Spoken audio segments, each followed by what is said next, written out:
You've probably noticed that for the 2020-2021 school year, many students are learning from home rather than in the classroom. In some ways, this is great. Children can spend time with their family, and parents can strategize a curriculum tailored to the needs and interests of their kids. Great! What's not awesome is that over 70% of parents do not have the proper skills to teach.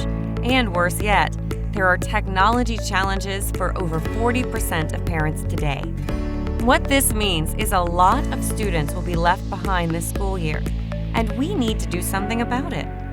This is where TheMindBuilders comes in. We help distribute challenging and entertaining extracurricular activities for 5 to 18-year-olds that boost cognitive development. As cognition grows, so does a student's ability to solve problems and master higher-level subjects such as geometry, trigonometry, and calculus. These basic skills are the foundation for success in STEM careers. So what are we waiting for? The time is now. Prepare your children, your students, and your mind for a brighter future with TheMindBuilders.